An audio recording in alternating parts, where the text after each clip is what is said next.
hospitali zote nchini,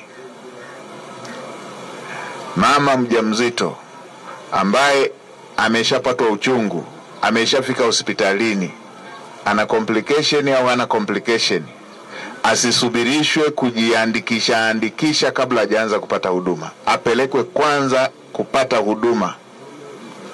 Ameshafika, hatoroki, mafaili ya mkute kitandani, asisubirishwe mapokezi. Nimefurahishwa mama moja hapa amesema alikuja hana hata ndugu moja. Ndugu wa kwanza amewakuta madaktari na wamemhudumia, ndugu zake wamekuta tayari yuko na mtoto. Hicho ndicho Dr. Samia anachotaka. Mtanzania anapokwenda hospitalini akute ndugu yake yuko pale. Ndugu zake wa kuzaliwa wa damu watamkuta akiwa ameshapata huduma. Kwa hiyo viongozi wa hospitali zote nchini, shusheni maelekezo kwa watu wenu wote wanaoshughulikia kuanzia mapokezi mpaka kwenye huduma ya mwisho.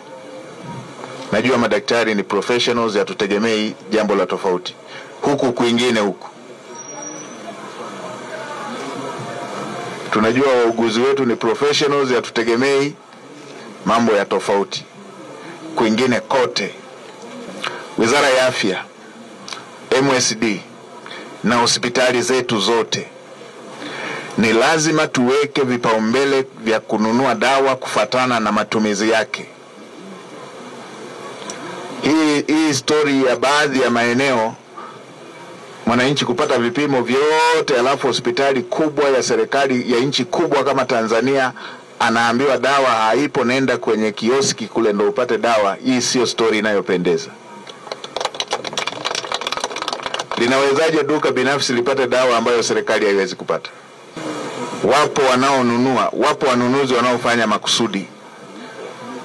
Wanapoagiza wanaagiza Panadol na paracetamol,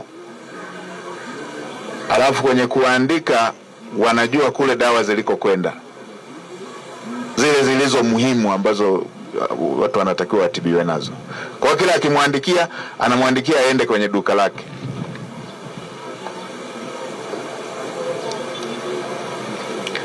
Kama duka binafsi linaweza likapata dawa hizo, hospitali zote, maduka yetu yote na yenyewe yawe na dawa. Kama mwananchi atapita kununua kule kwa sababu ndo njia yake anaopita, hiyo ni njia yake amepita ndo kanunua, ama ndo iliyo karibu naye. Lakini isiwe hii kwamba huku kwingine ni kufanya vipimo na kuandikiwa na kuelekezwa kwenda pa kununua.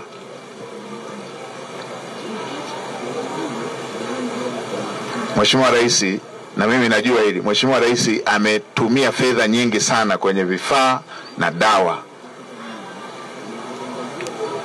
Hatuwezi tukawa na uhaba wa dawa muhimu ambazo mtu binafsi kwenye duka lake anaweza akazipata.